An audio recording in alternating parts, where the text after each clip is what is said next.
और खबर नागौर से। नागौर में शराब के खिलाफ महिलाओं ने मोर्चा खोला और इलाके में ठेका खोलने का विरोध किया। महिलाओं की एकजुटता के चलते करीमनगर में ठेका खोलने से पहले ही बंद करना पड़ा। शुक्रवार की शाम ही ये ठेका शुरू हुआ था। इसके साथ ही यहाँ की महिलाओं ने अपने विरोध का झंडा बुलंद कर दिया। महिलाओं के विरोध के चलते प्रशासन को ठेका वहां से हटाना पड़ा। एरिया जो है वो सेक्टर एरिया है जिसमें ठेका नहीं खुल सकता। हाँ, खोलना तो साइड में खोलोगे। अच्छा, ये ठेका पहले वहाँ था, कहाँ, बड़ली से वहाँ जो है हटवा करके और यहाँ जा करके ये आदमी, इसका मालिक 20,000 रुपये इसको ढाणी जाके दिया है। झुंझुनू में 96 साल के स्वतंत्रता सेनानी सत्यदेव कुल्हार का निधन हो गया। राजकीय सम्मान के साथ उनका अंतिम संस्कार किया गया, लेकिन लॉकडाउन के चलते पारिवारिक लोगों के अलावा केवल प्रशासनिक और पुलिस अधिकारी ही उनके अंतिम संस्कार में मौजूद रहे। सत्यदेव देवरोड ने अंतिम सांस तक स्वस्थ रहे और सामाजिक सहभागिता निभाते रहे। दांव पर लगाया, बल्कि आज़ादी के आंदोलन के बाद भी गांधी जी के बताए हुए रास्ते पर ही वो आगे चले। उसके बाद उन्होंने देश आज़ाद होने के बाद भी हमारे राजस्थान में जागीरदारी प्रथा थी, उसका उन्मूलन नहीं हुआ था। जागीरदारी प्रथा के उन्मूलन के लिए लंबे चौड़े आंदोलन चले प्रजामंडल के। उसके वो सक्रिय सदस्य नहीं, सचिव थे झुंझुनू के। डाकुओं की जो समस्या थी, विकट समस्या, उसमें डाकुओं के आत्मसमर्पण के लिए वीरोवास जी के साथ और जयप्रकाश नारायण के साथ चंबल घाटी में लंबे समय तक यात्रा की। कोरोना काल के बीच टिड्डियों का हमला होना किसानों के लिए चिंता का कारण बनता जा रहा है। सीमा पार से आए ये टिड्डी दल के सामने किसान बेबस और लाचार बन गए हैं। एक रिपोर्ट देखिए।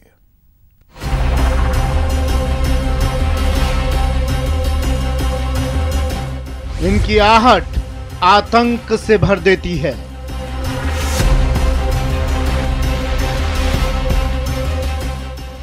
किसान दहशत के साए में जीते हैं।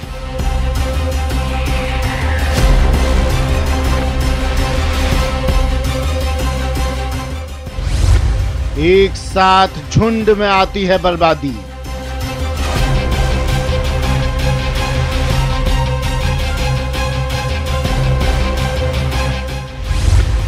फसल के दुश्मनों की दर्दनाक कहानी।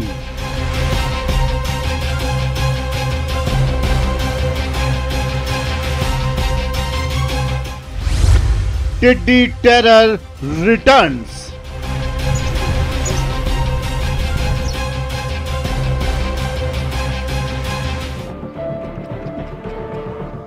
पाकिस्तान की सीमा की ओर से फसलों की दुश्मन टिड्डियों का सीमावर्ती जिलों में आना जारी है।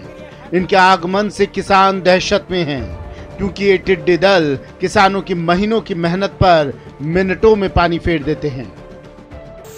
आपकी टीवी स्क्रीन पर दिख रही पहली तस्वीर बाड़मेर जिले से सटे गांवों की है, जहां किसान बाजरे की फसल बचाने के लिए दिन रात खेतों में बाल्टी, थाली और टीन बजाते फिर रहे हैं, क्योंकि टिड्डी दलों ने किसानों की नींद उड़ा दी है। टिड्डी दल बाड़मेर के दर्जनों गांवों में प्रवेश कर चुके हैं। आगे सब घुस गई, घुसने से हमारी फसलें खराब हो गई, हमारे पेड़ पौधे खराब हो गए, कल हमारा पशु और पक्षी सब मर जाएंगे यहाँ। तो इसलिए हमारी राज्य सरकार मदद करे। अभी हमारे लिए तो नुकसान खूब हुआ है। जब मेरे वो गायों के लिए बाजरा बोया हुआ था तो वो सब नुकसान हो गया है।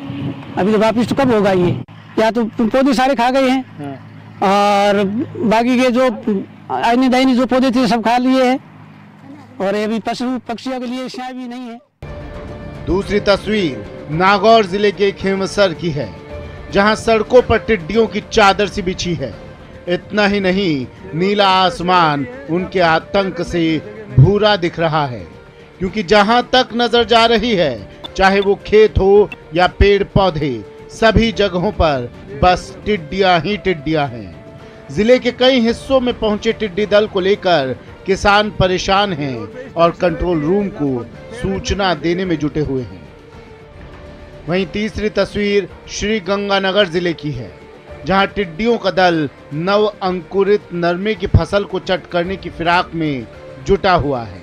इलाके के पूरे आसमान में बादलों की जगह टिड्डियों ने कब्जा जमा लिया है। बेमौसम बरसात, आंधी और ओलावृष्टि से पहले ही परेशान किसानों की परेशानी टिड्डी वाले इस बिन बुलाई मुसीबत से बढ़ गई है और किसान अपने अपने तरीके से टिड्डियों से निपटने में जुट गए हैं। Bureau report, news 18।